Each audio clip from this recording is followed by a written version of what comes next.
Welcome to self-discoverywisdom.com, formerly known as Self-Discovery Media. On these podcasts, you're going to hear people who speak from the heart. They've taken the journey in life. Many things have happened to them, but they've changed it to happening for them.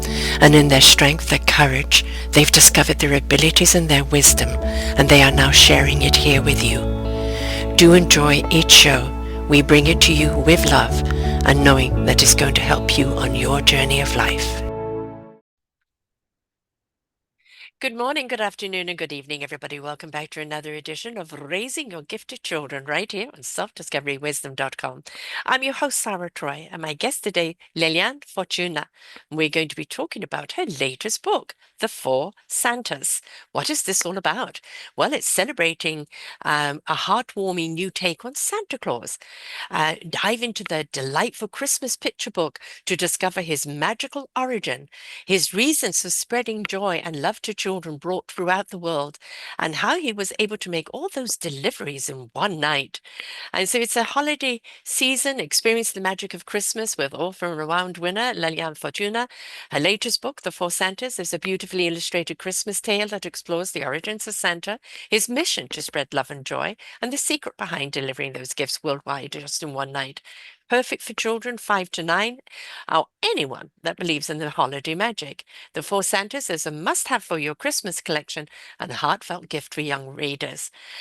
She celebrates this breathtaking winter wonderland holiday, displaying her home featuring a sparkling lake, faraway villages, Santa's workshop, and countless other festive scenes.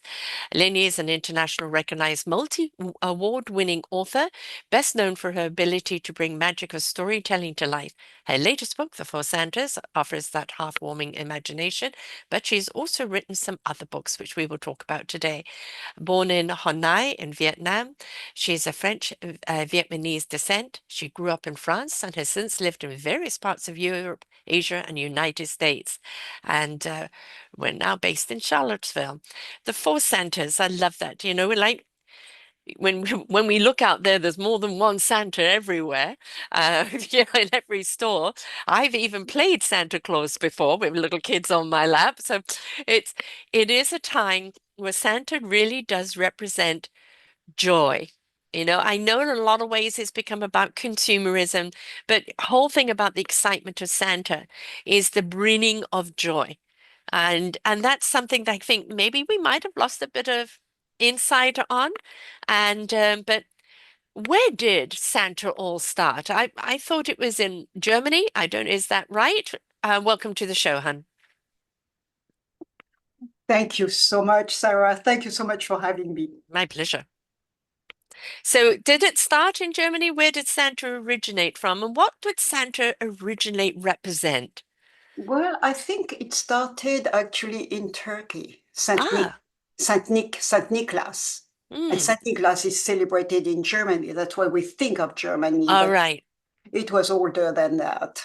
And Saint Nicholas is very similar to Santa Claus, except it's celebrated on the 5th of, 5th of December.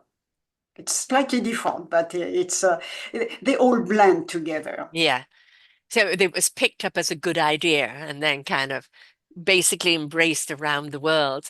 But Mhm. what was the original reason for creating this Santa? Well, as I write in my book, the original reason is because there was a lot of chaos in the world, a lot Mm. of misery, and Are we talking about magical. 2024? Mhm, I'm writing something about rising above chaos. I wrote a blog about that. But anyway, so in my story, I explained that Santa was created to address the misery, to bring joy, Mm. to bring comfort to people who were going through a very rough time. So that's how the original story in my book started. To bring goodwill. To bring goodwill and to help people and to bring love, because there Mm. are so many people out there who are suffering. Either Yes. they're lonely or they're going through very difficult situations. And throughout Christmas, throughout the holiday season, everything is magnified. Yeah. Because if you're lonely, you feel even more lonely because everybody is too busy doing their own thing, or you don't have money to get little things Mm. even that would help you or to give to others. So it's a difficult time for many people. And Yeah. I have to admit, for me, and why did I start with this story? It's because my Christmases were horrible as a child. It was not celebrated. I was not getting present. Humbug, And humbug. I went to boarding school afterwards Oh, till I was 18. But I would say that some Christmases I was the only one left in school and I didn't get any what? present. Yes. So when I became an adult, the Christmas season was horrible. I would hide actually. I Mm. was depressed. I didn't want to see anybody because everything was magnified. That's why I Mm. understand. If somebody is happy, you're not, you feel even worse, Yes. etc. So it was very difficult until my son was born. And I said, Mm. enough of that. Yeah. Enough. You need to change your way. That little boy needs to grow up with love and beauty and fun around the holidays. Yeah. So I started a display that is now 14 feet by 8 feet by 4 feet wide plus extension. It started with just a few little animals that placed on a tray with a bit of greenery. He was 7 months old at the time. So that's when I started. And throughout the years, we traveled around the world just like you. We did Mm. travel all around the world. So I gathered little things here and there to put on the display. And I started to create stories for him. And it became so important that in September he would ask me, when are we going to do the display? So it was something that was um, to me it was so comforting to see that, Yeah. and I go on now with that. I invite people to see the display. Before the pandemic, I invited people from a old folks home Mm. because they're lonely. So what I do, I invite people, not the little groups, and have cakes and drinks and Mm. etc. Then I tell the stories, and I ask people afterwards, "How about you when you were little? How were your Christmases?" And oftentimes it's so beautiful, Mm. and it's so beautiful from the very old people because there was not much money at the time Yeah. and not much was spent on gifts, No. really. So I remember one who said, "Oh, we didn't have much money." So I went into my dad's drawer to find the longest socks so I could put it by the fireplace. And I was hoping that there would be, some little gift. And usually it was a handful of nuts. But there was so much love in the house. And that Yeah. hit me because Yes. it's so beautiful. And many others told me stories that are so simple. Money was not really the No. problem because it was the togetherness, the games they played, etc. And I want to write about that because we do forget, especially today, we spend so much money in Christmas gift for what? Yeah. Sometimes it's discarded the next day, Yes. or it's not exactly the model I wanted, or the color, or this. And it's borderline ridiculous because It's become all about consumerism rather than the message. And it really yes, doesn't matter what religion you are. You know, Christmas is well, and Santa, it was the symbol of togetherness, yes, families and friends coming together, the sharing of time and love, right? yes, and Over a meal, maybe a little gift, but everything heartfelt. And we've lost that message no, because it's all, and we have to bring it back. We all have to yeah, carry the spirit of Santa Claus. We yes, all have to carry it within us. There is one thing that is funny because in Japan, of course, they do not celebrate Christmas like we do. And when we lived there, I had the opportunity one time I was driving by, passed by a hairdresser. And there were 5 or 6 hairdressers in there. It was large. All of them dressed in Santa Claus. good for them, good for them. You I'm look at that. It brings a smile. It brings a laugh. That's the thing. As I said, this was started in Turkey. How many eons ago? And you could be talking about 2024 when people are looking at despair and pain and disconnect and fear. It's like we're very slow to learn as human beings. We kind of keep repeating the things that hurt us rather than things that bring us joy. And if we could put the same emphasis on togetherness and joy and love and kindness, we would be so much more enriched as a human society. One of the common things I find, especially amongst adults, they've forgotten how to have joy. When you look at a child, they can find joy in the most simplest of things. Look at a puppy dog, the simplest of things. But we've just become so complex, or I don't know, so miserable that we just don't know how to have joy in the simplest of things anymore. And I think, You're right. yeah, this is what the Santas kind of represent, isn't it? It's about how to have that joy, how to Mhm. share And in that share, joy. yes. Yeah. And I have a little anecdote. When a group of the elderly people who came here, at first they were very silent because I told my stories, and then we sat down, drinks, etc. And I said, now about you, how were your Christmases? And at first it was dead silence. And then suddenly, and then it was so much fun. They were sharing probably things they never did, even though they lived Yes. together, because they had the platform. And I Yeah. would push them a little, how about you? How about you? So Yeah. everybody could speak. Yeah. When they left, I took them to their van, waiting outside, and they sat comfortably. And then they started singing Christmas songs and laugh and smile. And then they were waving at me. And I was, ha ha, this is my revenge on my miserable Christmases. It's so much, it brings me so much to bring some joy to people. Yes. I mean, It's, in our family, my sister's 13 years older than me, my brother five. My brother's never enjoyed Christmas. He becomes a humbug. My sister always overdid it. The table had to be perfectly set. This had to be perfect. This had to be perfect. She had an image, a picture in her mind of what it needed to be, and it needed to follow that.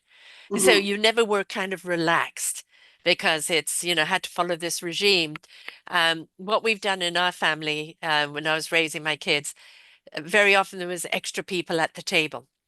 mhm, Um, and I remember one Christmas having a Jewish boy and an East Indian boy, and they neither one of them obviously celebrated. I mean, a Jehovah Witness girl, and neither one of them had ever had Christmases before. And they said that this is not kind of the Christmas I imagined. And for us, it's going around the table. What are we grateful for? What are we yeah, you're grateful right. for? And You're then right.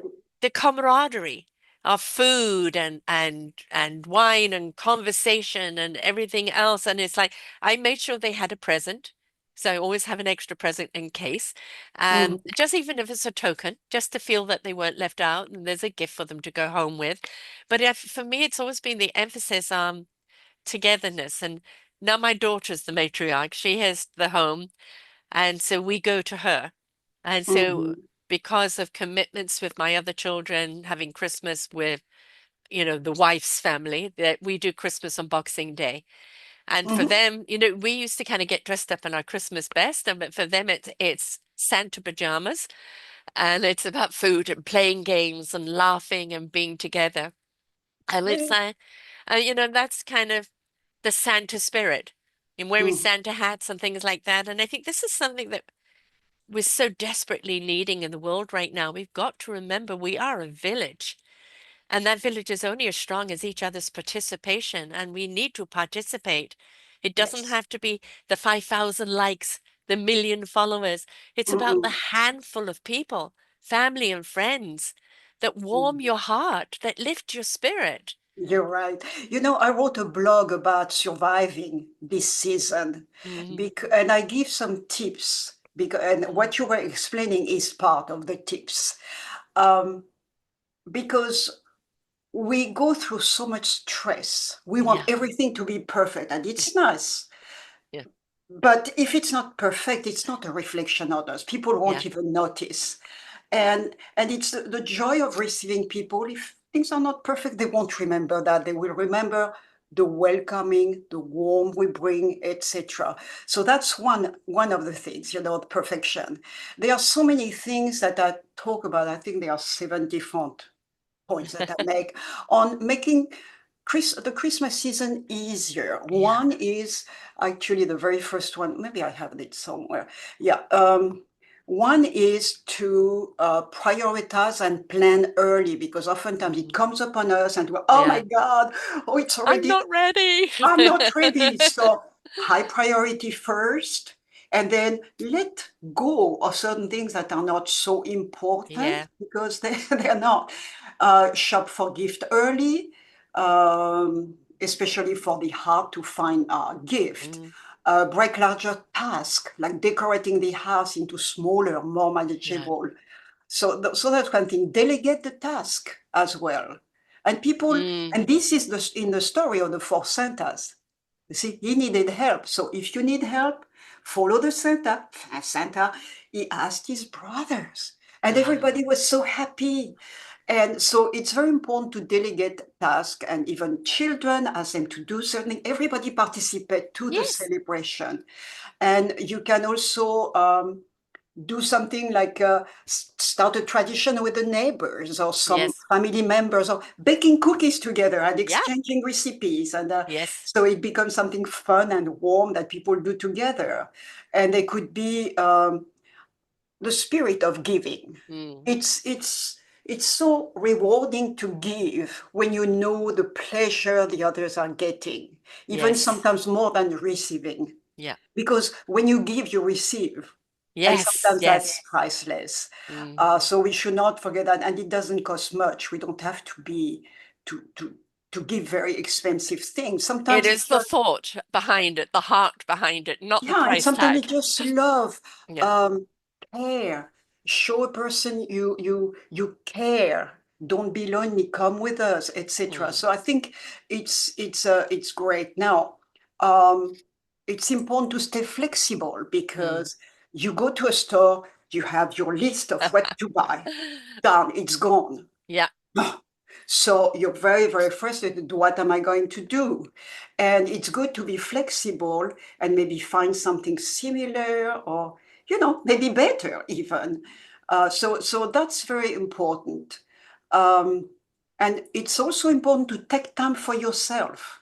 I mean, that's so important, even if it's an hour here or there, to take a walk by yourself, or to spend a few minutes meditating, or relax with a good book, or whatever, something simple that doesn't cost money, but it gives you some solace, because sometimes we're so.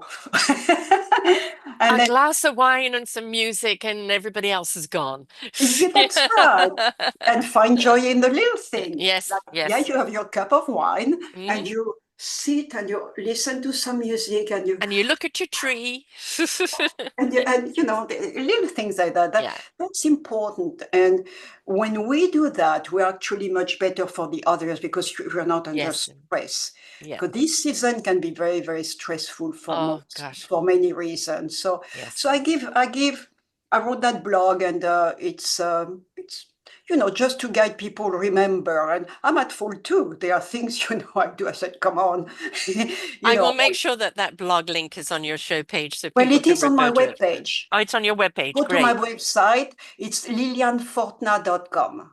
Good. Well, we'll do all of that at the end, and we'll make sure we remind people of that.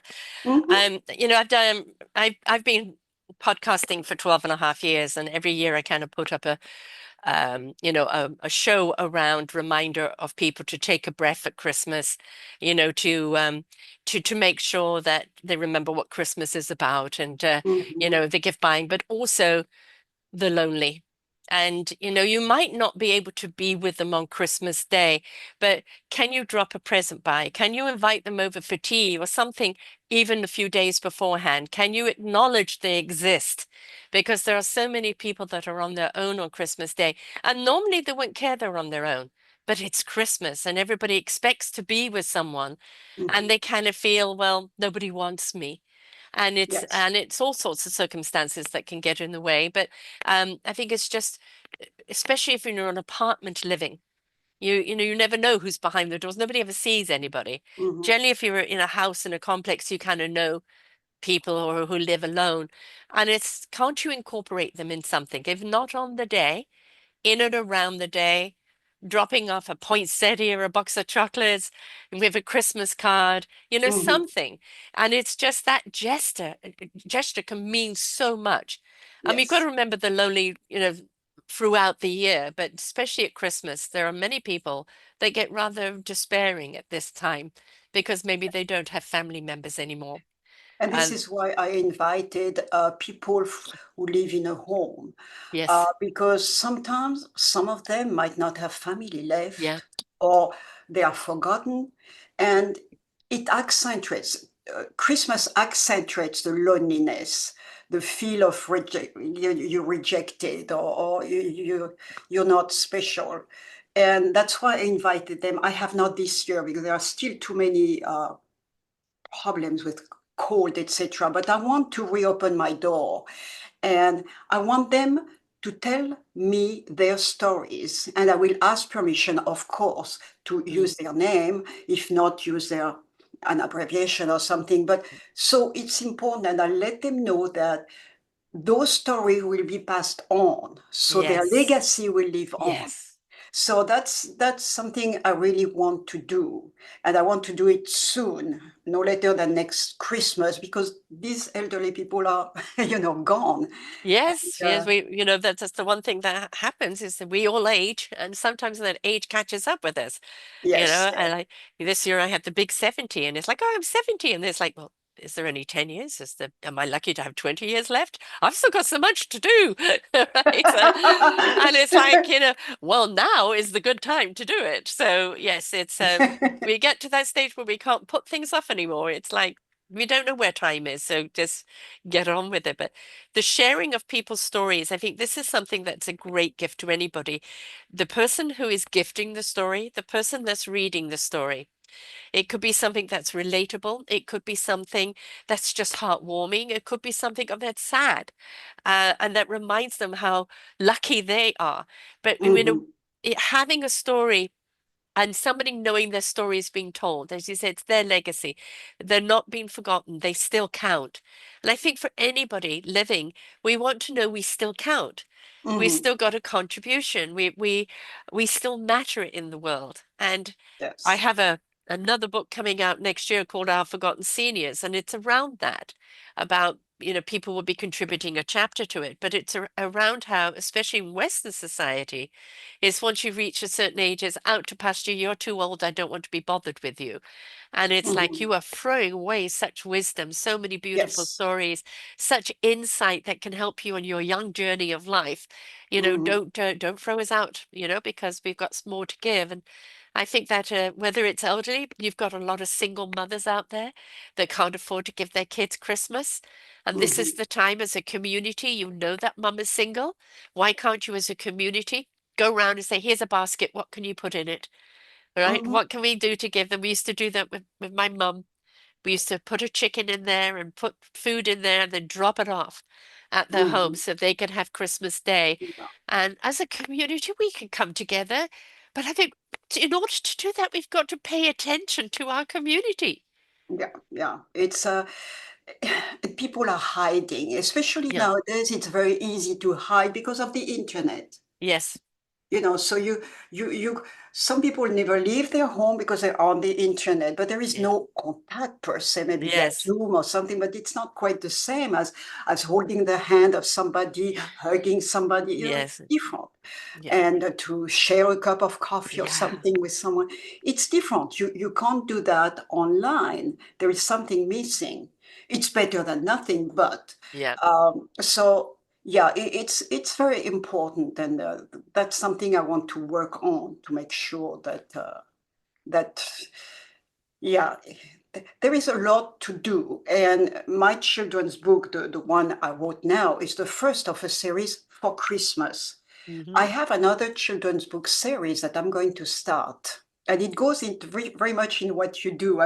I'm going to order the other book you have, which is Our Forgotten Children. Yes. Yeah, I Yes. already ordered Oh, my thank you. self-discovery to soul living. I ordered it because It's very That's my book. interesting. I'm sure that I'll find a lot of things in it that are really fascinating. But for children too, when I wrote my first book, Wings from Above, and there was a club in town, a book club, who read the book, and I went after they read, and they say, "Why don't you write stories for children with the messages you have in your book?" Yeah. I thought about that. I said, "That's fantastic."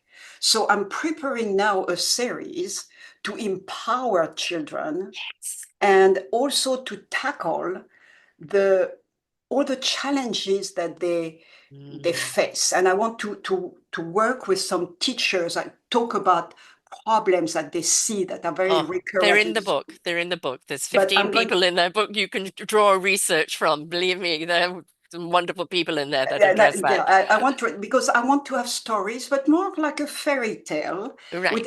with the same people. Illusion. Yeah.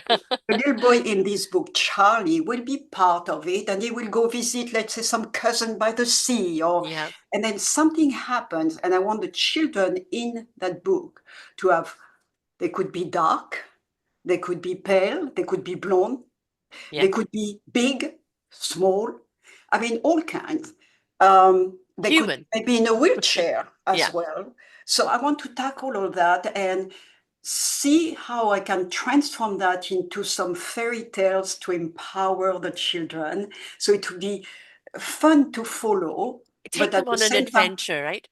hmm, Take them on adventure of on adventure, self-discovery. but they Mm. discover things that, oh, I didn't think of. That's great. And, Yes. little things like Yes. that. So that's what I want to start with my other series. Yes. Oh, please get So, writing. I can't wait to interview you on it. I find that those kind of books that, when and I find adults too, that if you actually give somebody a historical book, there's very few people that really will get into the historical facts. But if you write historical faction, fact and fiction together, taking the events that are real, that really happened, but making it into an adventure and a story, people relate to it so much more. So by giving the children right. a circumstance or something they have to deal with that maybe even historical or is happening now, and then Mm-hmm, how they can resolve it, how mm-hmm, they can come together. mm-hmm, There was a beautiful movie, Chinese movie, which I saw probably about 20 years ago called Not One Less. And it's about a small rural village where these children go to school. And then at night, they put all the tables together and sleep on top of the tables. And the teacher is everything to them. And he has to go away because his mother's dying. So he gives the one child not one less, because one is already being taken by the Chinese government because he's a fast runner. So they're going to train him for the Olympics. So he mm-hmm, gives the instructions that not one less. That means no more else has to leave the school. But one kid does leave because his mother's sick and he's got to go to work. So they raise money, right? And they find equations. Where is he? How do we get there? How much money do we need? What do we do when we get there? So all of the lessons they have learned, they apply practically for them to go and find this one child and bring it home. It's mm-hmm, so beautiful. It's so fascinating. And so much that they learned, the resources, the knowledge, the putting it together. And it was so beautiful. I don't mm-hmm. even know if it's around anymore, but I think that's the thing. Children learn by when you invite them to be a part of it, Yes, yes. right? And children below the age of 6 Mm, have all the talents, but they don't keep those talents later on. Why? no. Because, Yeah. oh, that's not the way you move. That drawing, no, that's not the way, You etc. can't do that. So gradually, Yeah, the yeah, children get yes. into their little box. There are so Yeah. many people, I do a lot of things just because it's fun. Yes. And I'm reasonably good at doing a lot of things. And people say, "Oh, you're so talented." I say, "Have you tried?" Yeah, "Oh, how yeah. do you know you can't?" Yeah, You exactly. know? Because we've been conditioned. And that's actually one of the main emphasis actually in the book. Now you brought up the Our Forgotten Children book. Ah, yeah. That's that is one of the main emphases in that is that our children are born with such incredible wonderment and abilities and exploration and enthusiasm. And we send them to school and we say, nope, sit. You can't.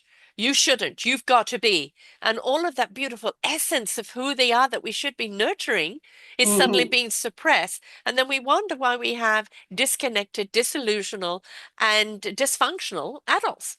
Yeah, you're right. I mean, so many people could do so much. They could relax while they paint Yes. or they sing or whatever, and then whoop, they don't do anything. Oh, I can't. I can't. Have you tried? No. So how do you know? I mean, that's always Yeah. what I And say. this fear of rejection all the time. Hmm. Right? Our society has become so judgmental, and so people don't because they fear of the rejection. Oh, nobody's Hmm. going to like it, or I'm going to be ridiculed, or people will Yeah. make fun of me.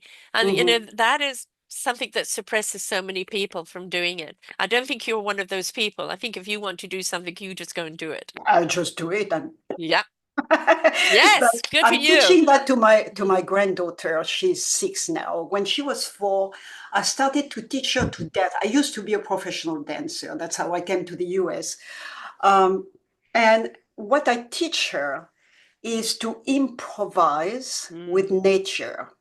So Ah, she sees things on TV, she moves, and that's fine, that's great. But there are other ways because what you see, it comes from here. What I want comes from yeah. The here, core of you, here. the core of you, So I took her outside. One time we were by the beach and we were right by the waves. And I said, look at the waves rolling. the Can you hear rhythm. the sound? Can you Mm. feel the air? Listen to the birds Uh-huh. and close your eyes and Yes. move with it. She was beautiful. I have a beautiful picture of her. She like meditating with her eyes Ah. closed and she moves. And I tell her, the wind, feel the wind on your body. Does it push you away? Or what does it do? Is it on your face? Etc. So I give her all these images and she makes the distinction between dancing like Gigi, that's the name she gave me, or like what she sees, you know. So Mm. You've it's taught her to tap in. And if we, to trust your instincts, to go with the flow. This is Mhm, one of the things that's wrong with humans, adults, is that we've blocked our chi, we've blocked our energy. We do not go with the flow. We're rhythmical, flowing creatures. Our blood, mhm, our oxygen, our energy in our body must always be in flow. And when we're in flow with life and we go with that flow, we're not battling up against something all the time because we're going with the flow. But mhm. we've been taught to fight that flow, not trust that flow, instead of go with the flow. And as adult, you know what? I follow my granddaughter. The inner Mm. child comes out, and let's Yes. go jumping puddles. So one time we're in the center of town with people, but it had rained, so there were lots of puddles. And she looked at the puddles, and I look at her, and we started and jumped and Singing jumped. in the rain, yes. You know, we were soaked. Yes, but We full had of so much joy, fun. full of joy. Exactly. So That's where you little get the things joy like that, from. we do forget as adults how Yeah. much fun it is. Yes. And it's good when you're with children, they Yes. remind you of these things. So you can learn from children. Oh gosh. Very, very important to just look at them and say, I like that too. But and in my book, I mention things, are there things that because of your age, you think Mm. you can't do? Well, try them anyway if you feel like it. I didn't know I could be an author. I have dyslexia, ADD. There's a lot to concentrate on. But we don't know what we can do until we get out and try. And then it's like, gosh, I didn't know I could do that. What else can I not do? Or I can do, rather, that I've told myself I can't do. And a lot of it is, well, you've got this or you've got that. You can't do this and you can't do that. And we believe it. And Yeah, it's we like, do. and it's how do we know until we give it a try? And you know what? You could take that leap in that dance and you haven't taken the leap properly and you fall on your ass. Okay, well, get up. How do the professionals do it? What do I need to do to make sure I can take that beautiful leap without falling on my backside, right? It's, Yeah, exactly. No, but it's we are conditioned, and yeah. that's terrible. And I'm looking at the two granddaughters we have now. One is 3, and the other one is 6, and I'm trying my best to just keep their curiosity, their sense of Mm, wonderment alive, and Yeah, it's so much, and I learned so much in the process because suddenly they would see Yes. things I don't see anymore because I'm taller, Yeah. and and I forget. And it's amazing. It's amazing. To walk down the street takes us forever because we stopped every step. Yes. You know, I've there's got a something. three, I've got a 3-year-old grandson and a 20-month-old grandson. And just, with the 3-year-old grandson, I have them a couple of days a week, and we've got all these stuffies. And so what we do is these stuffies are now going to go on a journey. Where are we going to go? We're going to go to China today. We're going to go see the Mm, pandas. All right. And, mm, oh, what is the panda place like? And what are the pandas saying to you? Or we're going to space. We're going to the moon. We're going to here. And we make everything an adventure. And mhm. it's so much fun to do that. Kind of, you're giving yourself permission to just go with the flow. That's a And great idea. I'm going yeah, to do that with my grandchildren because they have a lot of, lovies, as they call them, yes. stuffies, Yes. and they do tea, etc. But let's take them. You're right. That's right. Yeah. One thing that I did, but the child has to be a bit older. Like I did that with my son when he was 7, 8. Children typically don't like to go to art museum, because it's Mhm. boring. Yeah. Well, I found a way to make it very exciting. So, um, in the Western world, the paintings done before the 13th, 14th centuries were essentially religious. Yes. You know, Old Testament, New Testament, essentially. Then 15th century, it's essentially, at first, it was the Greek mythology. Hmm. Okay, so I got books with these stories. Greek mythology, I bought a book especially for children because, oh, these gods. We don't want I to know all the know. story and details. Don't they wear But, but clothes? fun stories. And I knew that some of the paintings we were going to see, I would check the museum before that room has that. Oh, Yeah. okay, let's read that story. So that would be a bedtime story. Mm. And I would prep my son with 6 stories, no more, because then it's too much. Yeah.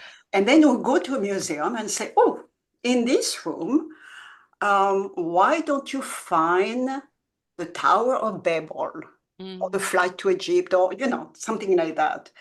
And he would look, and then he would find it.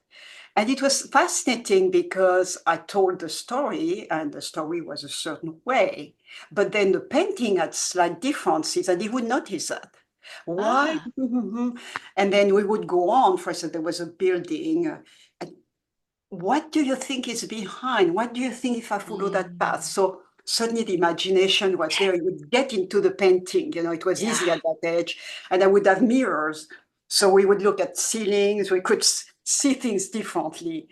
And afterwards, I would ask him, well, do you want to go to the zoo or the museum? It's a choice. So we spent maybe 2 hours in the museum. And he was not ready to leave Yeah. because at his height, he had seen things that I didn't see. Yes. Lid Yes. carving here, and he wanted to show me. So suddenly I was becoming the student, Yeah. and he was teaching me. And I Yeah. would gladly follow. Oh, that's so exciting. And sometimes when the guards were not watching, lay down on the floor. Silly things like that, make it memorable. And the guard would come, oh, sorry. No. You know, But that's one of the problems is, children have wonderment. Right? And we've lost our wonderment, our sense of wonderment. And if we could tap into a child that is in discovery, Mhm. of museums, of nature itself, of life, and Yeah. be that exploratory, we've become so riddled with fear. And this common sense fear, don't put your hand in the fire, don't walk in front of a bus. That's common sense fear. If we took common sense fear along, instead of fear of the unknown, instead of wonderment of the unknown, exploration, and travel down that path, we would ignite the joy and the Mhm. wonderment, everything that we bring. We would look at Santa differently. Oh, it's Mhm. not about consumerism. It's not about this or that, ho, ho, ho. It's about, bringing us together in the sense of peace and hope and love and joy and illumination. And I think this is something we need children to remind us, but we're so busy trying to make our children fit into society. But hey, stop, look at society. I don't want them to fit into that. I want them to be the hope for the future. Mm-hmm. because looking at it right now, I don't want to give them that. I want to Mm-hmm. give them a better world. And in Yes. order to give Yeah. them a better world, we've got to always keep their imagination, their hope, and their joy alive. It's so important for Mm, children, and they really appreciate that. He used mm. that later on in life. Yes. And he remembered because he had a cousin come, he was 18, something like that. A cousin came from the US who were in Europe at the time, in Paris. And she wanted to know something about the impression. He answered right away, and he remembers. Yeah. We made a game out of the whole thing that we were doing, but he did remember as a child because it was fun. And another thing we would do to open his imagination was we were aliens and we came to Earth, and whatever we found, what do they do with that? What do you think they do? What is so it had to be everything but not what it was. Right. So then we Yes. would we would grab something and what do they do with this? And as an engineer now, he uses sometimes this type of Yeah. because if you It's don't out have of the one, look box. for There is something no else. box. Yeah. Yeah. So that was a fun thing to do to be alien and arriving on Earth, walking through the street, wondering what. Yes. I mean, that's the beauty. I love that because in keeping our children's imagination alive, what we're telling them is anything is possible. We've just Mhm, got to be able to look at things from different angles, different mhm. perspectives to discover what it is and how we can use it. Not Yeah. tell them, this is a cup, you use it this way. Okay, what do you see there? It's a cup, or how else can we use it? All right. And let their imagination go of what it can be. And this is this is why we need fairy tales. This is why we need storytelling. This is why, why Santa, going back what you were saying, the seventh century? Is it the seventh century that it I started? forgot. Yeah, probably around that time. Yeah. So I look at it how it then, Germany kind of grasped onto it. Look how Santa has been around for a very, very long time. Whether it was a lump of coal because you've been naughty or an apple or something because you've been good, it was always about the bringing of joy. Hmm. Right? And Yes. Yes. we've now made it consumerism. And yes, I got victimized into that where I have two kids' birthdays either side of Christmas. So by the time I did the two birthdays, the one family Christmas party, and then Christmas, by the time I got to Christmas, I was finished up to here. And it just Okay. became another turkey to cook, another this, another that. And I don't like my present. I don't Yeah, care. it's it's so it's so difficult now, Yes, yes. because we do want to please, of course, our Hmm. kids or grandkids, but it can be so costly, you know. Yes, But yeah. what I'm doing with my granddaughter now to give her a sense of money because Mm. it's difficult. Children don't have a sense. So she is interested in stones and crystals to learn Mm. about them. All So right. I can help her because I'm a healer as well, and I use also these tools. I Hmm. mean, stone and crystals. So for her birthday, I took her to a stone store and thinking, oh brother, she will love everything. So I told her $50 max, at her age, that's sufficient. And I gave her a basket and said, let's go around. So, of course, she took more. So Right. at the end, there is a table and chairs. I sat there, put everything on the table, the piece of paper. I wrote down the price. Hmm. And I said, this comes to that. This comes. So, which one could you do without right now? You see, Yeah. so I let her Yes. choose, but she had to understand that you don't grab and that's it. Yeah. So that was a good learning lesson, I think. And Yeah. I will take her again to the store with a limit. Yes. And that's the But thing is letting know that we've also become, well, if you put on a limit that you're telling them are only the worth that much. No, you're just telling them that's all that's available for this and that's that. Um, I remember, my daughter, the first time she went shopping on her own with her own money, and she was shocked when she got to the till, right? And it cost that. And I say, yeah, now you know. Now you know how every time I buy you something, how expensive it is. And it changed her whole perception on mhm, on things. But the younger we can do it, the better, because yes. it's I think they also then have more. not only more understanding about money, but also more restraint on do I really need it? Hmm. Right? Yes, exactly. And is it worth it, etc. Yes. And I did that with my son when he was little. He might have been about 5. And at that time, I just gave him, that was a while back, $1, period. Mhm. I would take him on Saturday morning. We live on a base. I would take him in the morning to a basement cell. It was too cold in Germany, so Yeah. it was indoors. And he could find a lot of things for a few cents, really, Yeah. 25 cents here. So first time I took him, in no time, he had spent his $1. Yeah. That's it. I said, well, next time, look, do you really want this? Is Hmm. it a bit broken? Is it really something that you can use? Hmm. Oh my God, today is a monster. Mom, do you really need that? I mean, Yes. I'm getting it back Oh, now. yeah. You And suddenly he's so become the good. child, right? Yeah. And he's so good at buying. Oh my God, he will study everything and he gets the best deal you can imagine. But once in a while, I want something. Are you sure, Mom? It's costly. So are you sure? I look for something maybe similar, but maybe less Yep. less expensive. I mean, now I created a monster. Yeah, I know, I know. I get that from my daughter. Stop buying new. It just goes into the landfill. Go and buy, recycled,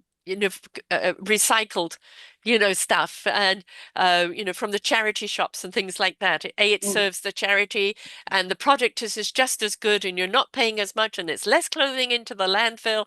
And so, yeah, they've become our teachers now. But that's when we know we've done a good job is when they mhm, become our teachers. However much we may not like it at times, uh, they have become our teachers. And it's like all those little lessons that you did that you at the time kind of thought weren't going in, mhm, especially with their own children, the way they now teach their own children, you can mhm. see it.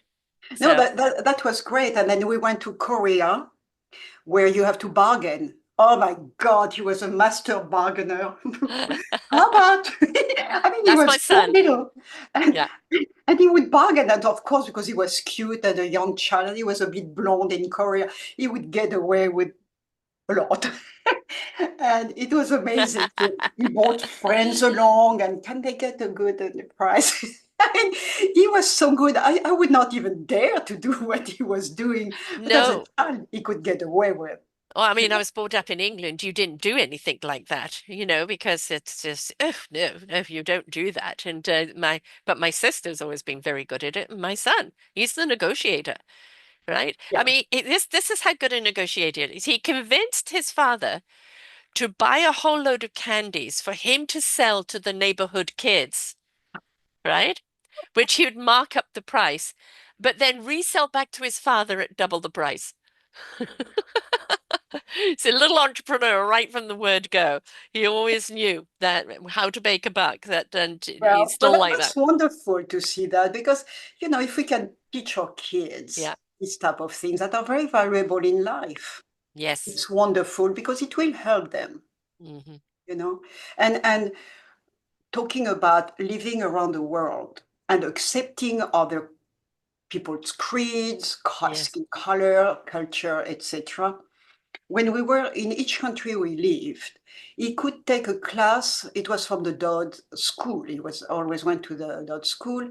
He could take a class on the culture of the country. So, for instance, Mm. in Japan, there was a room with tatamis, etc. And once a week, he would have a class on how the Japanese people do behave, the traditions. And then once in a while, he was invited to stay with the family and how do you use the slippers, etc. Yes. And that was really very good because then he was able to understand that we don't always do the same thing, You're right. but we can accept them. So if you would see another way of doing things, fine, you can make it yours if you want to, but you Yes. don't have to. But you've seen how it works, It's and also one time, respect. It's Mhm. respect for that culture, Exactly. right? And when he was a teenager, he started having some, with other kids, these people are bad. Yeah. So we were in France, in an area with a lot of Arabs in the southern part of France. And I don't like Arab, they're bad. And I said, where did you learn? Well, so Yeah. and so told me. I Yeah. said, "Nuh-uh. let's go to an Arab market. Oh, but it's dangerous. I said, why would it be dangerous? Do you think they're there to sell, to cause problems? No, it's to feed their family, to make money for themselves, etc. Let's go. So reluctantly followed me. And then there was a toy store. I said, let's go to the toy store. And the man was really very charming. Of course, they're all vendors and they are nice. And he was, oh my God, they are nice. I said, what do you expect? Yes. So afterwards, that was so each time there was something like that against a group of people, Right. I tried to step in and show him that doesn't have to be. You Yeah. see? So Yeah. that's important because I think if all of us, and I'm not saying I'm perfect, I try to do my best. There are things I could do better, Yeah. but I Which think we if learn all of along the us, way. hmm? Which we learn along the way. Oh, I could have Yeah, done that better. Next time I will. Grandkids, I'll do it better. exactly. Yeah. But I think if all of us were doing that, prejudice would be very, very Yes. small, much, Yeah. much less than what we have today. And that is big, again, comes a great deal from, social media and media. It's always about divide, and that because it serves the powers that be, because if they keep you hating and fearful of one another, they've now got your strings and they can pull them. And really what we need to be doing, deduce for yourself based on fact rather Mhm, than on, sensationalism. My children are half Chinese. So for them, it was always the two cultures. So therefore they looked at other cultures. They've got people from all different cultures as friends. And so mhm. them, it's not okay, that's your culture, that's great. But they're looking at the person from the inside out, not the outside in. And I Yeah, think this is you're right. something that, where right now, especially in North America, is everything is conditioned to look at the package we're in rather than the content of our heart and soul and Mhm, spirit. And if we spent time to actually talk to people who we deem as different, you'll see the commonalities and you'll see how much we're more alike. And that if we actually meet ourselves there, doesn't mean you have to be pally-pally with everyone. And I think this is something to teach kids is you don't have to like everyone. In fact, it would be rather ridiculous if you do, because when you're going to have people that you favor because they're your vibe tribe, these are the mhm, people you get on with. But respect and consideration for other people, not dismissing them because you don't connect with them, but it's still acknowledging they're there, still being mhm. polite, right? Still being inclusive where you can be, is the way we need to be. But we don't teach our children that. We're teaching our No. children divide right from the word go. And this is Well, why they grow up confused and well, disconnected. the way I see things when I meet somebody for the first time, I look at who the people are. Are they good people? Yeah. The rest doesn't interest me. Right. It's just a part Regard, of what they could makes them be up. any religion, Yes. if Yeah. that, they could believe in Mickey Mouse, making them better.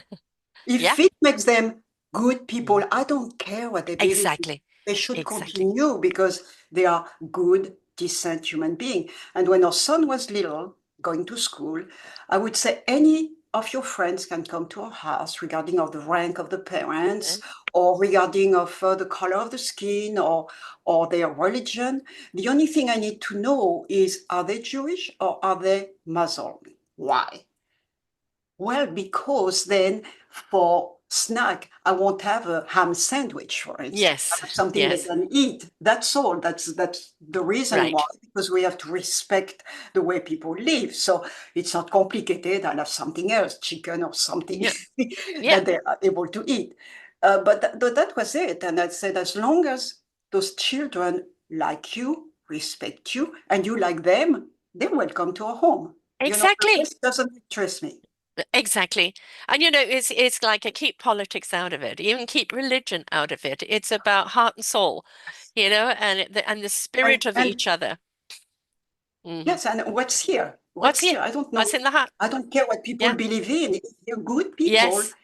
the most important, Yes. because you have a lot of people who are so called, I mean, they call themselves very religious.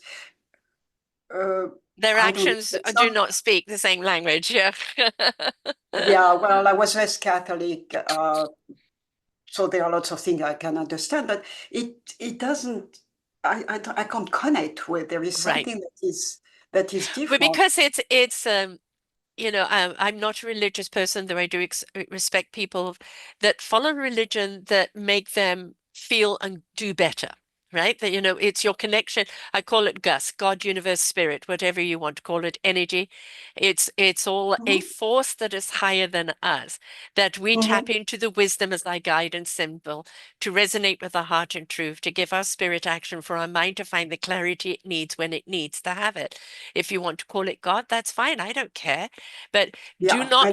do not use God as a way to condemn, belittle, Mhm. betray, or tread on No, someone because because God is about love. That is not God's message. You've no, humanized it. exactly. Yeah, This is why I wrote this book to help right. people.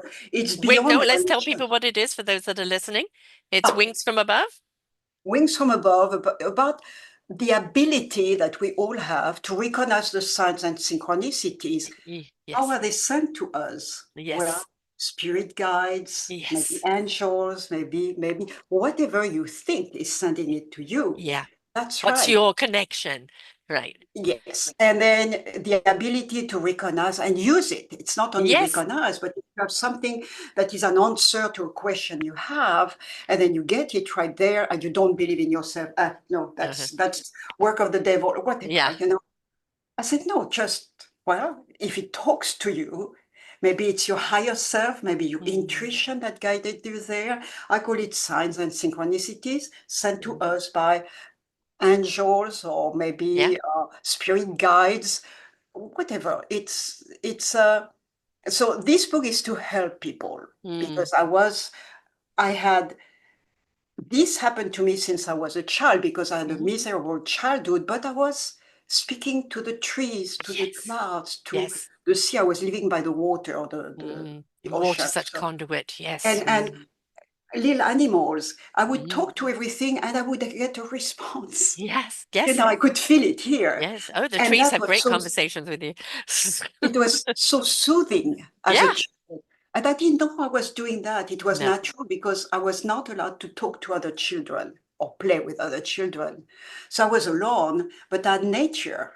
And Mm. that saved me because it was always speaking to me. It was always alive. Mm. And I would feel so good when I was outside by Mm. myself. So I want to help people rediscover that there are a lot of things that are so simple. It's right there. Yeah. It's beside us. And Yes. I take it as something simple. I'm not all the time. I told my guides, I said, hey, your friends, I don't want to look up. It breaks my neck. So you hear me. so, so, so make it simple. I use a Yeah. normal vocabulary. Usable, user friendly, right? Yes. And, Yeah. and if people want to use some med prayers, Mhm. that's fine if that helped them. For me, I feel like a fraud if I use words written by somebody Mm. else because I may not feel them exactly, not quite. Yeah. I use my own words and Yes. I connect directly, I ask questions and I get answers most of the time. So it has helped me do a lot of things in my life, gave me the power to do things even when I felt miserable. So now I I want would to, imagine it would have helped you a great deal in your dance as well, because that's your liberation in your dance. That's your freedom in your yes. dance. So when you channel before you dance, like you taught your grandchild, dance with the wind and the waves and the Mhm. sound and the feeling. Would that channeling help you in your dance, allow you to be free to express It helped me. I had to learn the everything basics? that is very technical. I had to Yes. pass my exams because I was at academy in Paris. So you have to be very technical, but you have to go further. And my head teacher said, everything is fine. There is something that is missing. And I understood. So I started to take improvisation classes where you Mm. forget about your technique. Of course, it helps you because if you want to put your legs up, you can You know hold it. how. It's fine because of the Not technique. don't pull a groin while you're doing it. But other than that, you don't think technique. You Yes. just feel your body and what's going on. What is Yes. the environment? And Mm.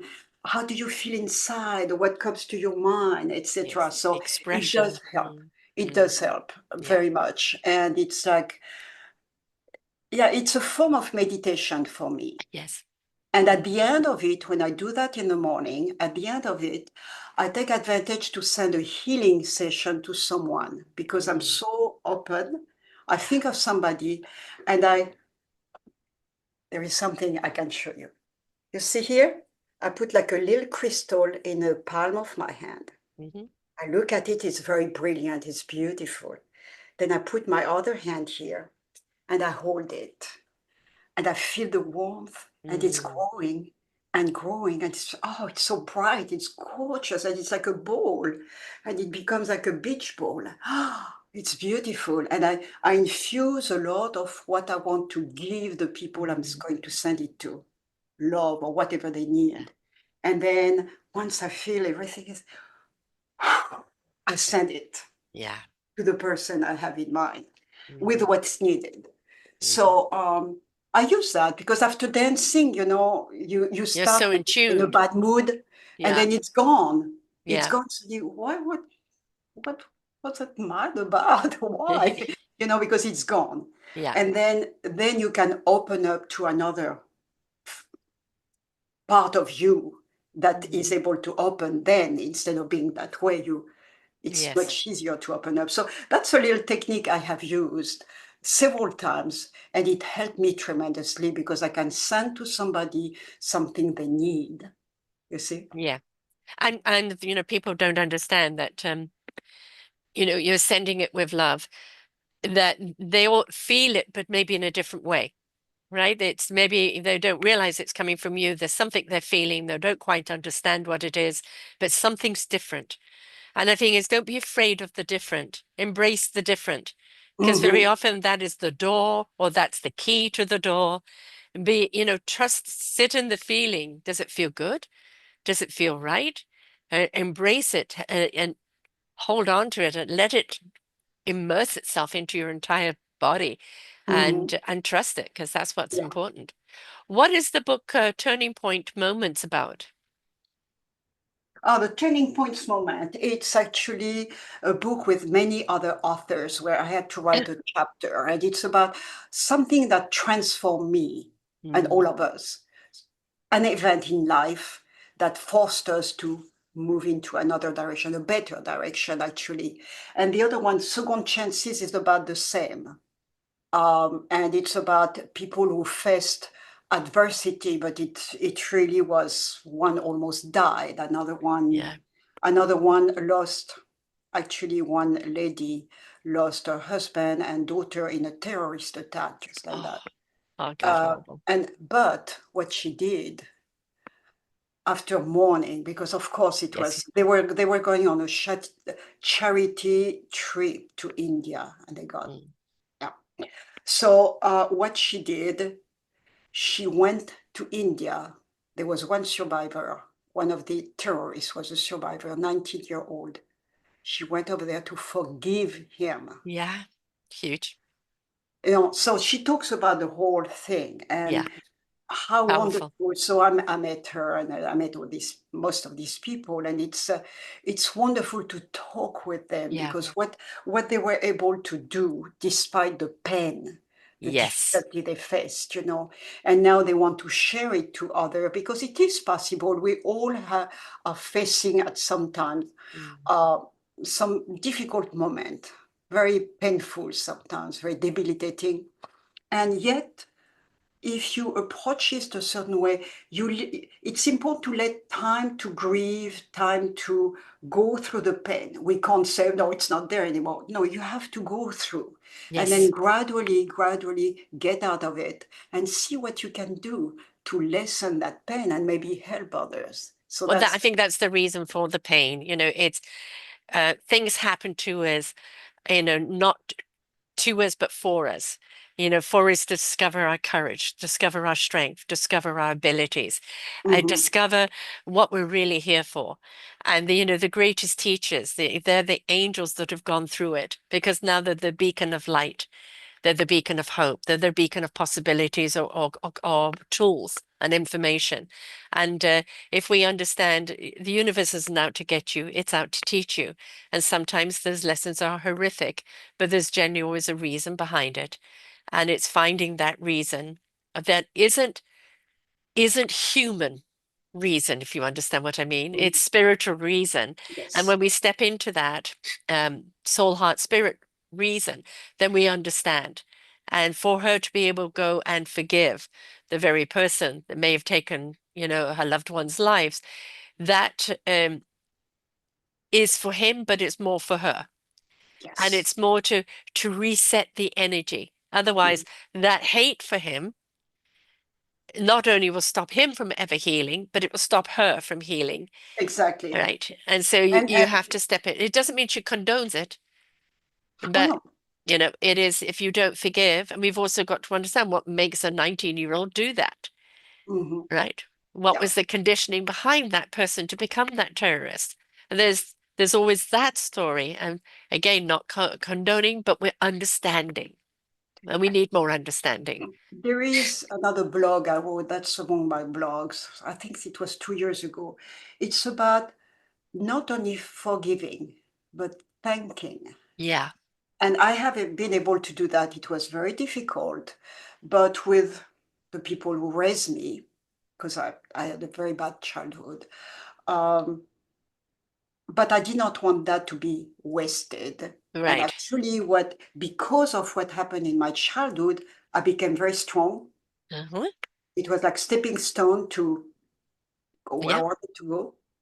And I came to a point, I said, well, I am who I am because of these people. So not only I forgave them, but I'm thanking them to have made me the way I am.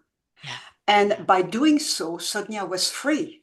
Hmm. There was nothing because sometimes we say we forgive, but Yeah. then there is something happening, and then it's Comes back still up there again. Yes. somewhere.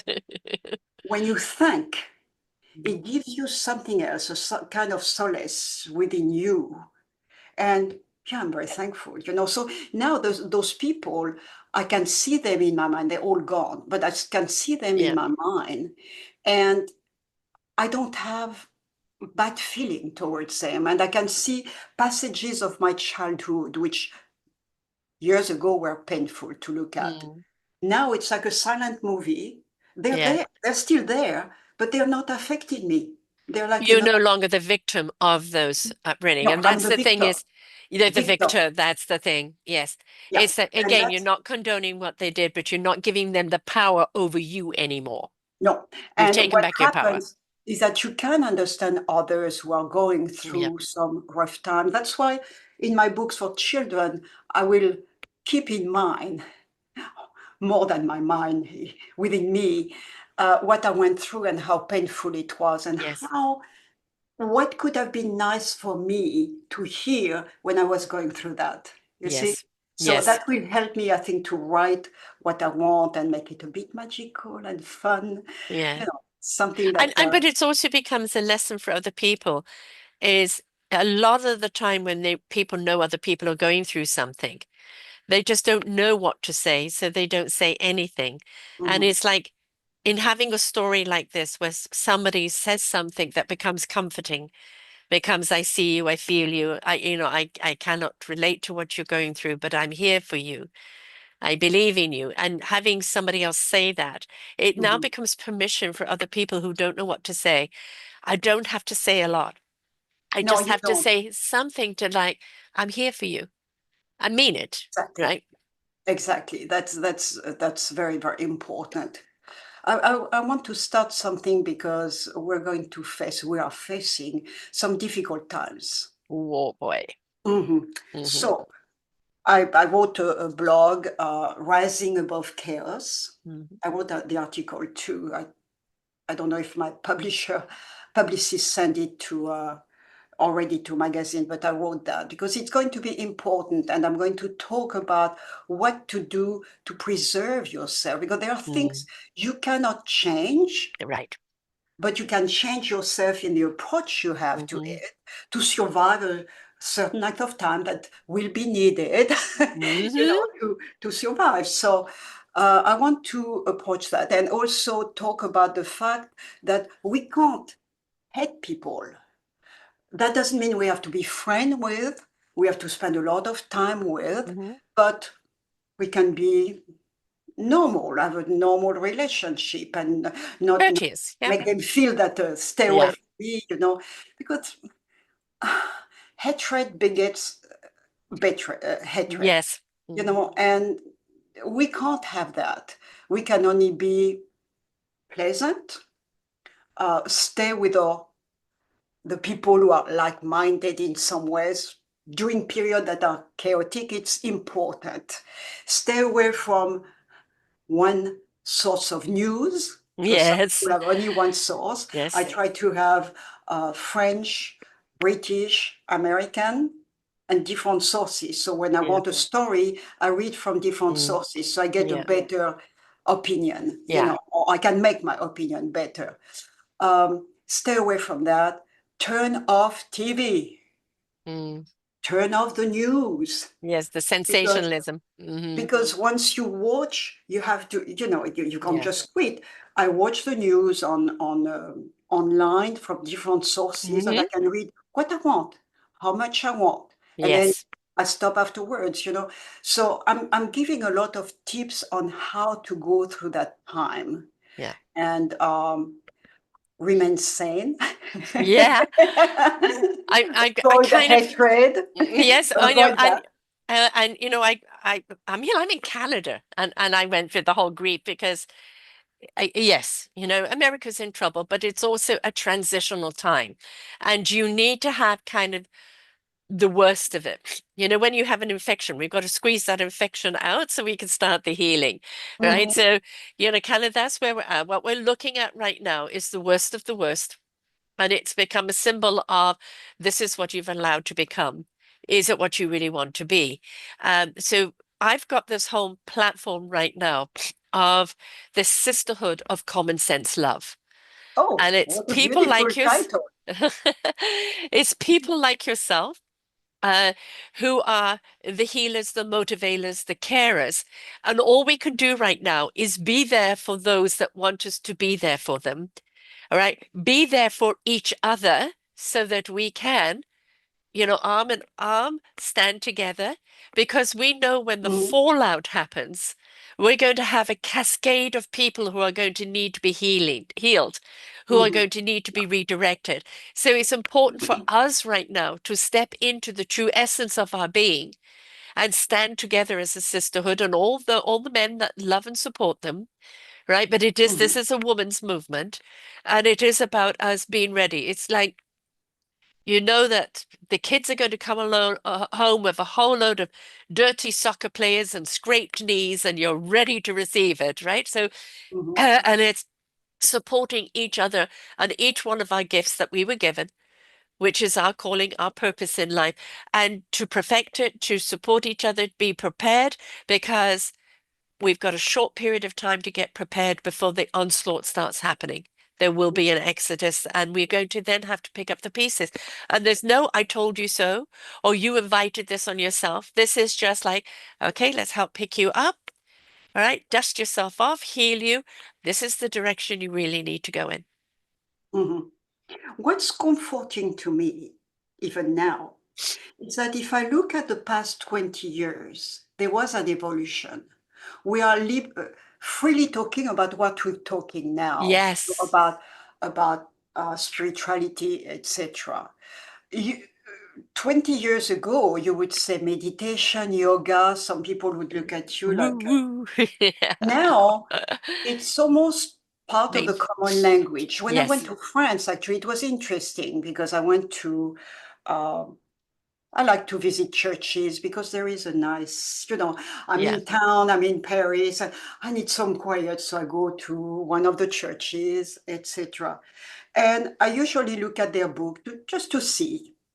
Amazingly, in several churches, when you have the book about uh, the church and the community there, they talk about prayer, but almost on the same page or very soon after, maybe pages further, they talk about meditation. And I Hmm. said, the words are meditation, prayer. It's like Yes, equal.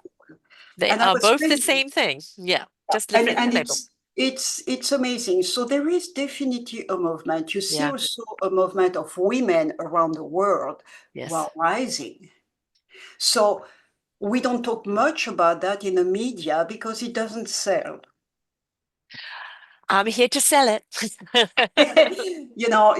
What really sells is things that But we, are we don't need to sell it. no, We we just don't. need to be it. That's the thing. We're not out to sell anything. No, We're no, out no. to support. And it is the picket fence, word of mouth, Yes. right? When I say sell, it was just media Yeah. are there for selling things. And they Yes. talk about what I'm talking about now, that will not sell much. No, But if they woke it something and they that make is, it into something bad, yeah, right? so people Because, will yeah, read. yeah, And of course, that's what we see and with social media, it's everywhere. But I do believe there is a strong movement, yeah, not only here, all around the world, that is moving and rising. yes. So that's what I'm looking at. I hope I'll be able to see when it happens, but I do hope that for my It is grandchildren. happening. What we're going to see, because I've been doing this a long time, and what we're doing is it's been not underground, it's just been grounded, and not in a Mhm, way that it's been stopped. It's just that it's been grassrooting. It's been planting seeds and it's been growing. And the thing is, we're not rah-rah about it. We just quietly do our thing and tell people about, hey, I'm here for this support. This is what I can do.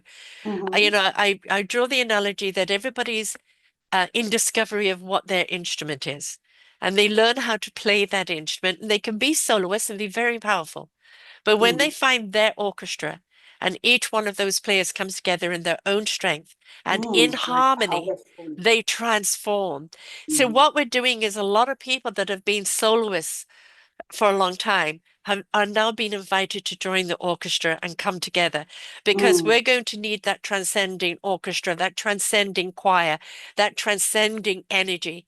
mhm. And this is what the invitation is right now. This is why, for me, people like yourself and other people on that beautiful spiritual journey of healing and helping and supporting and caring, this is what I've been building up on my network for the last 12 years, Yeah, to bring that's people. that's kind of a beautiful network. I did not know about it, sorry, but That's okay. I just discovered it and I said, oh, that book by self-discovery to soul living. I need it because I know I will see a lot of things that mine was different, but there were similarities in the Yeah. approach to life, I think. And Our Forgotten Children, I think, will be very important with what I want to write. It will give me more uh, details or maybe And direction. then resources, from the people that, Yeah. that contributed in the book because they did it because they care. They did Mhm, it because they saw the system was broken. They did it because mhm, they have ideas of what we can do differently. And they're mhm. and they're very diverse, from somebody just doing a story on somebody who is disabled and people not seeing them, somebody Yeah. who's been doing music for a long time for um, a, a song a day for 1,000 days, children's songs that she's now put into books, and how important music is around it. Somebody else that teaches children meditation and yoga, how to handle Yes. that stress. So, each one comes at it from a different point of view. And this is just book one of the series. The next book is Our Forgotten Seniors, and then there'll be Our Forgotten Book Children too, because there's Mhm, many more stories that need to be had. And I'm a person that say when you're aware, you begin to care. mhm, Awareness brings about careness, and then you allow what needs to be done. But most of mhm. the time, people are simply unaware. But once you are aware and you don't care, what does that say about you? Yeah. And I believe everybody has to be accountable. Everybody can make excuses, point fingers, government, this, that, etc. There's three fingers pointing back at you. Your Mhm, accountability, responsibility, your action. What are you going to mhm. do about it? And every one of us, right in the orchestra, whether it's the triangulist to the soloist, we've all got a role to play. Yeah, we all do, except we do Yes. forget, and some people Yeah. don't realize that. That's why this book, I said, well, everybody has power. Yes. We just don't use it. No. Or we use it, we misuse it. Yes. Instead Yes. of just opening up, and because of course, if you're depressed and so you don't see any of that, but Yeah. once you're at the right place and you look, it's almost on a daily basis, and sometimes it's funny. Yeah. Sometimes there is a good sense of humor somewhere. I can, yeah, right. He got um, in. You want me to laugh at that? Yeah. no, it's so Ha funny. ha I have ha. a funny story to tell you. One time, because I like to write at night, Mhm. because I wake up at about 3:30 and my head is full. Uh-huh. And instead of being in bed and tossing and being angry at not falling asleep, I just get up and do things. And typically I can write. And one day it was maybe 5 in the morning, and my husband gets up early, and he saw me in the dark because I write in the dark. I found a technique to write in the dark. And he saw me and he thought that I was awake. I was awake, but I was in a, In the zone. well, Yeah. yeah, like in a trance or Tapped in. something like that. So he tapped my knee lightly to ask if I wanted coffee. And my God, it's like if I were falling uh, 10, 10 floors down. And I started crying and what's happening? And once I calmed down, and my husband apologized, he didn't know. And I calmed down, I went back to my writing and I heard, "'Twas a bit dramatic, wasn't it?" And laugh, and giggling. And I was, and now I laugh at it because it was such a great sense of humor. Yes. But I heard that. Yeah. And it was not a word that I use. I don't use twas. I Yes. heard that. And I heard giggling, etc. And I was, Well, people don't actually understand when you're actually in that zone, you're channeling. You're opening up to the universe and the universe is downloading Mhm, and you're downloading there. You don't want the outside interruption because you're channeling and that mhm. inside interruption can sever the channel. But sometimes channeling, you fall asleep. It did happen to me once. I was in Paris taking the cab to go to the airport, which is at least an hour away. So we started, it was a Uber. It was a young man, and apparently he was angry, not at me, and he started to tell me about the girlfriend he had, and he wanted to hurt her because, and I was, well, you have to be careful because you will hurt yourself in the process. I remember saying that. And we were still in Paris when I said that, and I don't remember anything else, but I heard a voice say, "We have arrived," which means an hour later. And the young man had tears in his eyes. He was emotional. Yeah. And he thanked me for what I told him, the advice I gave him. And advice, oh my God, what did I tell him? I don't remember a thing. I call that the knowingness, which I've done since a child.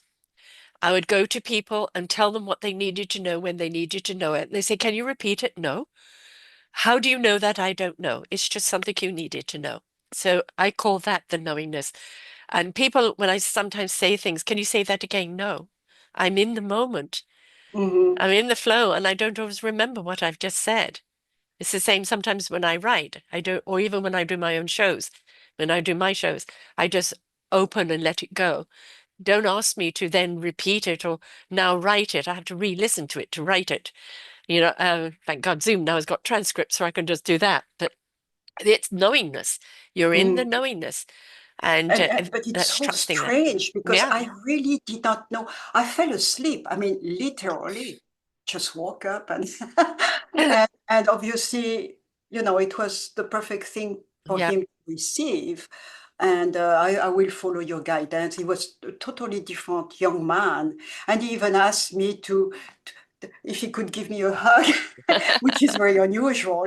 So there in front of the hotel, I gave him a big hug.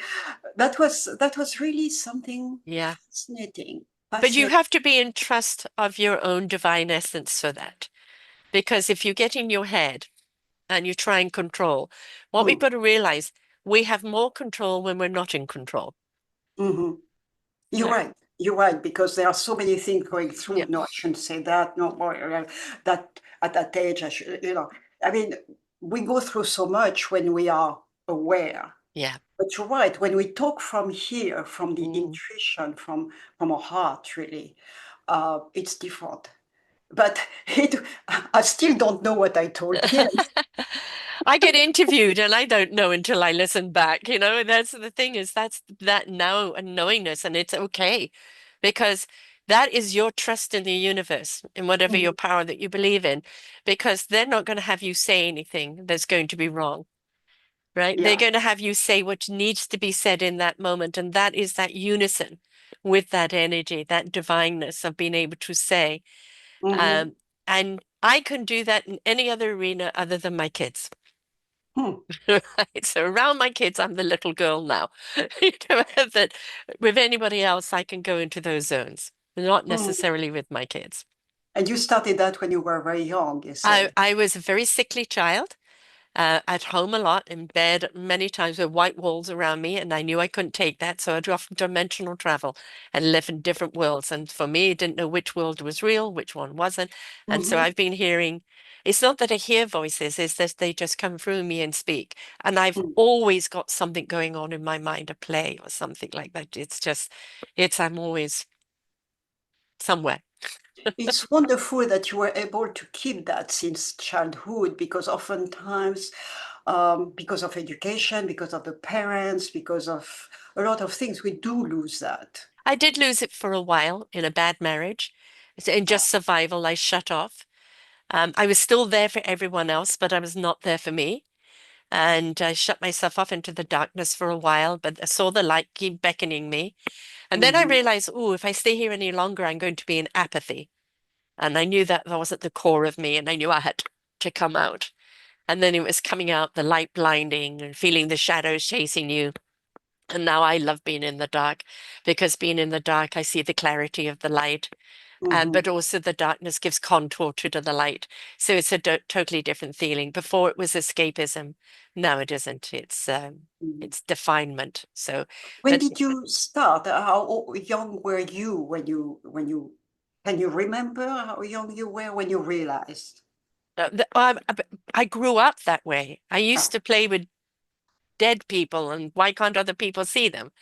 Um, and my kids just, my mother, was a sickly child and so kind of isolated in a lot of ways. And my brother and sister were at boarding school. And so, it was just my imagination. I lived in a different world. And I didn't finish my education. So academically, I haven't got a very good education. I've recently found out I have ADD and I have dyslexia. And so it was all those things that should propel you to success were things I didn't have. So everything I ever did was gut instincts. And I had to trust the gut to be my guidance because nothing else was. Um, but it's been challenged through the years. I was very much a spiritual being, having a hard time living as a human being, and I still have that Mhm. hard time now and again. And with Um, ADD was probably difficult because it was misunderstood for a long Oh time. God, I mean, I'm 70 years of age and almost I put it in my book, but it's almost feeling like the white coat's coming to get you sometimes, you have to be Hmm. careful but you find people that were drawn to it and wanted it and then resent you for it. Hmm. Right. So it's been a journey, most certainly, and I'm very delighted now to see we can talk about this, right? Yes, we And can. And actually, our son has ADD.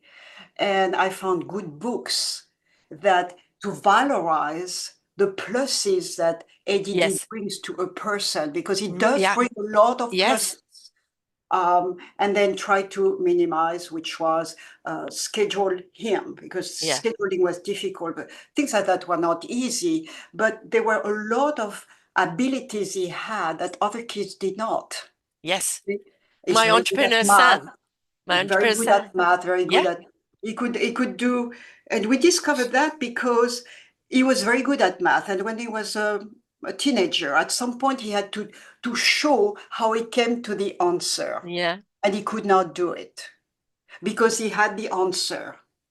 And suddenly he yes, was getting bad grades in math, mm, and he could not understand because he had the answer, but he had to show. yeah, And so that's when. we went to see a specialist. That's when I discovered that, because again, at this time, it was still not Yeah. too much talk about. Now it's normal. I mean, Yes. many kids have ADD now. They have put everything together. I think it's the ADHD now. They put everything together. Well, yeah, the H used to start for hyper, and I have Yeah. ADD, not the hyperism, but I No, probably no, did but they, they, earlier. they put they put Everything now under. Yeah. everything together when it was very different. That's why I knew kids with ADHD, but I could not recognize a kid with ADD. Yeah.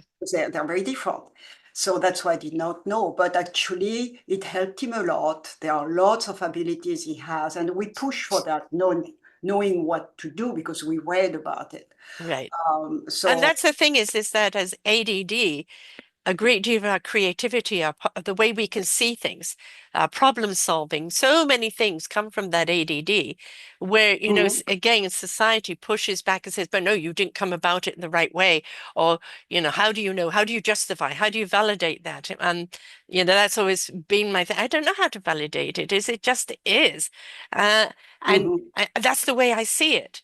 Right. That's what's being given to me. And I think as ADD, we're That very was not accepted, right? yeah, It yeah, was yeah. not accepted. No, yeah, and still isn't among certain people. But Yeah. for me, it's like take it or leave it. Yeah, you either see it or you don't see it. And if you don't, I won't be offended. But oh, excuse me, I have a cold. But No, it that's used to worry me. Yeah, no, that was actually a plus in some ways to help him go through um, physics and what he wanted to study because the ability to hyper concentrate was precious because not all the kids have that. When you have ADD, you can hyper Yes, zoom into something and we're do it. not good at preparation though. No, Not good. Not good at prep. Very good at last minute. yes, Right. We're yes. not. I've had to learn to be so much more orderly doing these shows. Mhm. Right. Which can be sometimes challenging, especially if I have to write things down. But prep is something I've had to really focus on because it's not my forte. Yeah, yeah.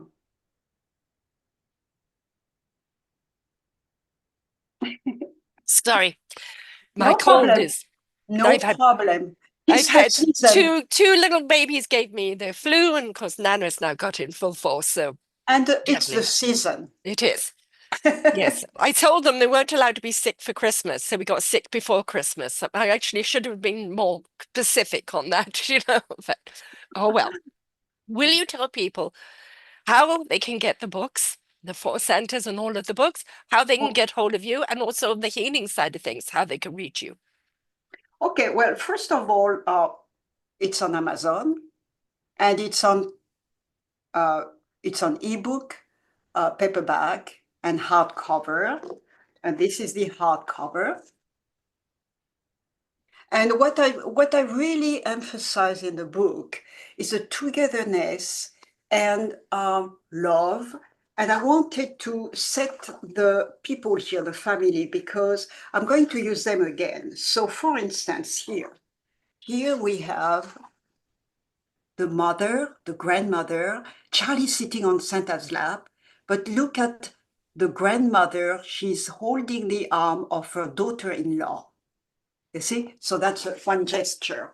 And throughout the book, you see a lot of love and warmth between the people. And here, for instance, you have the four Santas, but look how friendly they are with each other. They hold each other, they're discussing. So that's the importance in the book, the love, asking for help.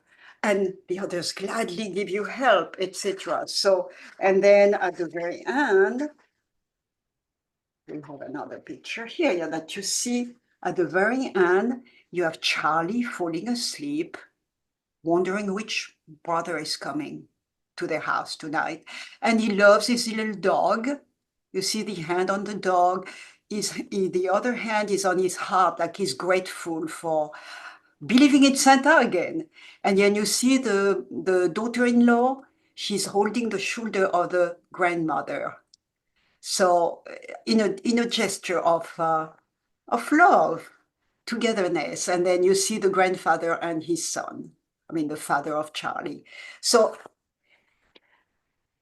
so this is what's in the book. What I want and in all the books, I want to put little messages without saying them necessarily, but within the story, they're woven within the story, so it is obvious. So it's not, yeah, it's not a lesson. It's, I can't hear you. I can't hear you.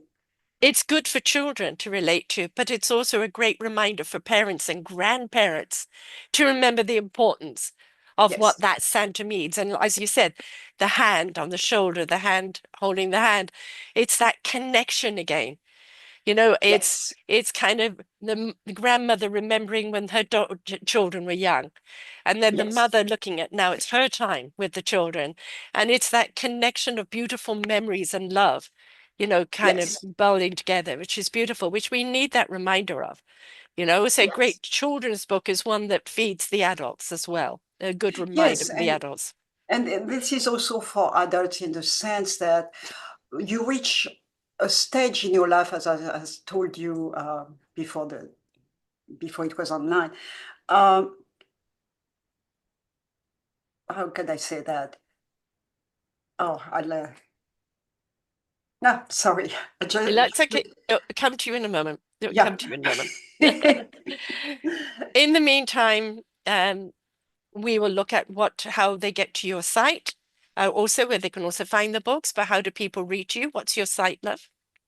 Well, the site is HTTPS. I mean, if you Yeah, type Liliane Fortna in one word.com, you go to my website. And on that website, you will see Wings from Above, which is my other book, and children's books. So right now there is only one, but I'm going to more add to more. come. And then you have blogs. So the blogs, you can look at them. The two last ones are about Christmas, but I also have one about rising above chaos, which I think might help. Yes, um, yes. yeah, we need little bits like that we can.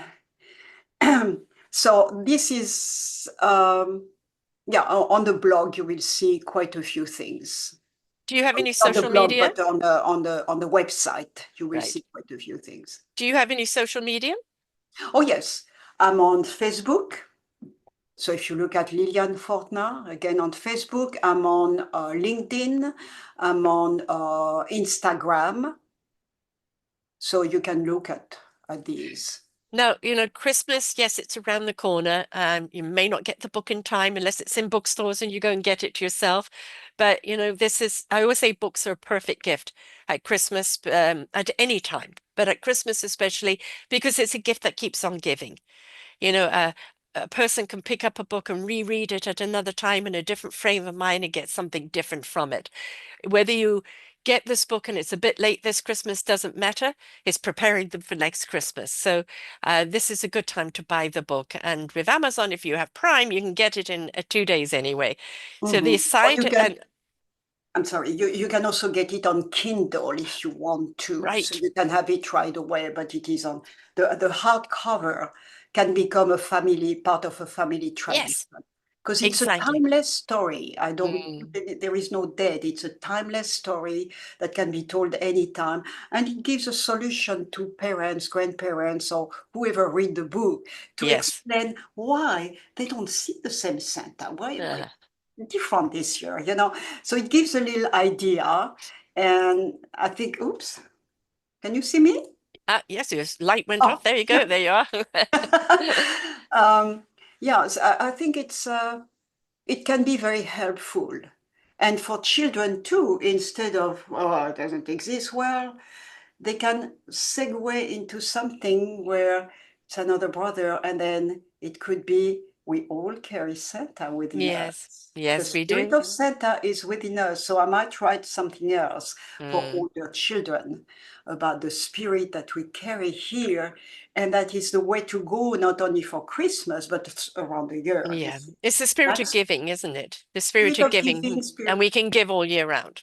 and caring and Mm. looking around and seeing things that Yeah. maybe you should do a little something here or there. And Mm. sometimes it's very, very small. In this book, I give ideas on what to do to help. For instance, an example, when I'm in public transportation, oftentimes, because you're seated somewhere, you have time to observe somebody or feel somebody. There have been so many times when I noticed somebody was very much in pain or was going through trauma, or it could be at a cash register. The story of at a cash register, I was maybe 4 or 5 people behind, before I reached the cash register, and the lady there was very. I was Stress out. fine. I have to find something to say, to lighten her up. Hmm. And I could not find. And one thing that is very important, if you can't find words, do not say anything because Yeah. it's corny. It's not, it has to come from here. So I arrived in front of her, still not knowing or finding anything. And then on this side, she had a brooch. You know, it's not something I would wear, but it was interesting. So I looked, I said, oh, that's very interesting. Where did you get that? Something to show my interest in Yeah. her test. And right away, a smile can be the best makeup Yes. Oh, because yes. suddenly the smile, and she was pretty. She was not before, but she was pretty. And we chatted a little bit and I paid and left. And then I was a little bit away. I checked and she was still wearing that smile to the Yeah. next customer. And I felt like I was walking on little cloud. But that's the It gave me point. so much. You acknowledged her, not just as somebody taking your money, but just somebody as a human being. You paid Yes, attention, and she probably had how many people before you that were rude or this or that, and it just piled up. And just saying, I see you, thank you. That's all yes. they need sometimes. And that's all No, any of us need.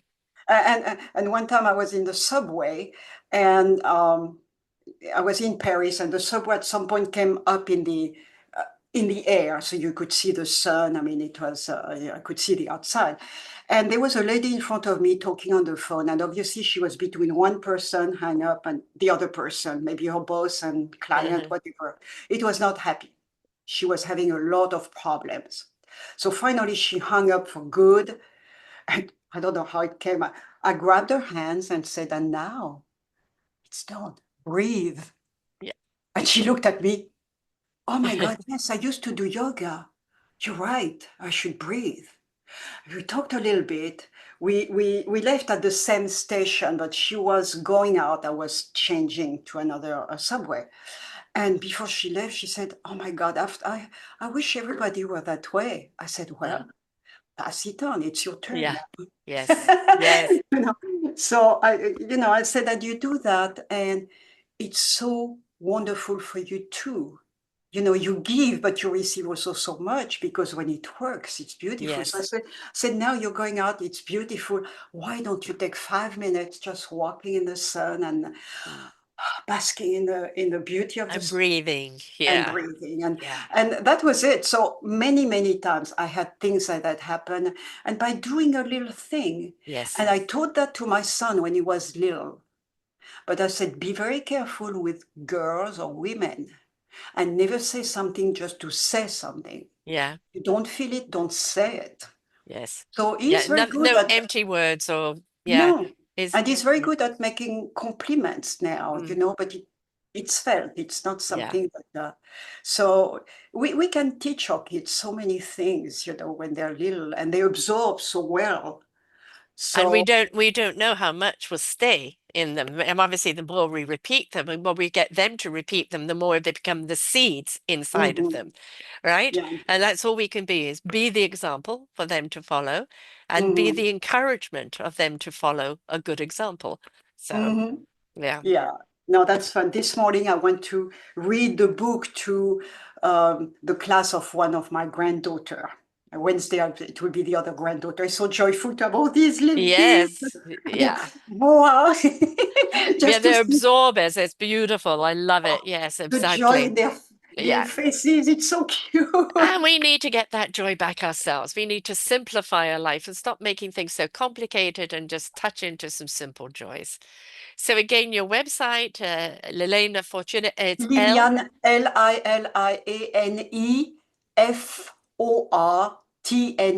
LILIANEFORTNA.com. That's Excellent. my main website. Because Excellent. you also have wingsfromabove.com. But if you go to my main website, you go to everything. I created that to encompass everything. So Good. you go to that, and then you'll see children's book, and you have that. And you can buy directly from there because it will take you to Amazon Right. as well. Excellent. So Wonderful. that's something you can do, and you'll find a lot of details about And don't how forget you to sign read the up. blogs as well, because there's lots The of blogs blogs, in yes. them. Mhm. Yeah, the blogs are in there, and I will. And you know, look at the other books as well. And remember, book is a gift to you, and it's a gift that keeps on giving from you, but it's a good gift to give to others because it's a gift that keeps giving from them. So it Mhm. pays it forward all the time. All right. Thank you so much. I want you to come back with your next books. Okay, come back and share those. Thank you for your time and your love and your energy.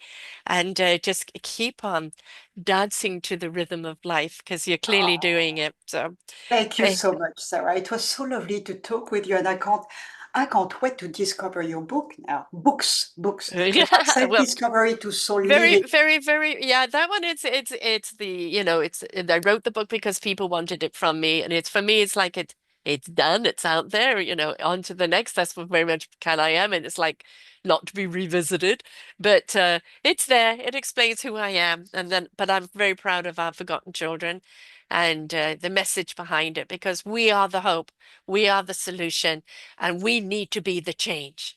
Yes, So, we do, and we have to raise the children in a way that follows what we have right here, yeah, because that's the next generation.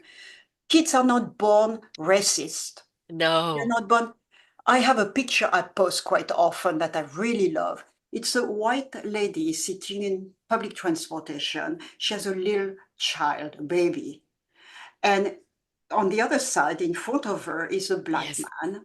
And the And finger. that little child is reaching out. You Yes, I probably love saw that that one. one to the black man. And I love that one Yes. because it is so true. Yeah. Children don't see No. different things. They They're just taught it. sense. They don't feel it. They're taught it. Yes. No, and, Yeah. and it's so wonderful to see Yeah. that. I love that picture because Yeah. And the man is it all make- smiles. There's this little kid paying attention. Oh, it's yeah, wonderful. Yes. yeah, Yeah. it's a beautiful picture. So Yeah. periodically I put it again on my website Yeah. because it never gets old. No. Kindness and love never get old. They're the currency that we really need to tap into. So Yeah, definitely. yeah. Well, Thank you. I might say, well, no, you can get my blog, so I don't have to send it to you. I might send you pictures of my um, display. That, yes, that would be wonderful to have. Yes. I'd love to put that Where on your can I shipping. send it to you? What is I the will give best? that to you right after this. So we're saying goodbye to everyone for now, wishing everyone a wonderful Christmas. And don't forget, the book is a wonderful gift to keep on giving year after year after year. It's one of those books you bring out every year and reread it and re-remind yourself and just see it from a different perspective. And let it be the family heirloom. And look at all the other books as well. And remember, she's also into healing as well. So to everyone, a very, very Merry Christmas. And thank you so much for sharing with us here today, love. Merry Christmas to everyone. Bye for now, folks. We hope that you enjoyed the show. There are so many more for you here on selfdiscoverywisdom.com. Just go to the podcast tag at the top there and you will see all the many genres and all 3,000 shows ready for your listening. We are here to serve you, to help you on your journey of life, and we know that through inspiration it begets invitation. We are supported by you, the listeners, and those that we interview. Anything that you can spare us in donation would be greatly accepted, and we do hope that you enjoy the next show.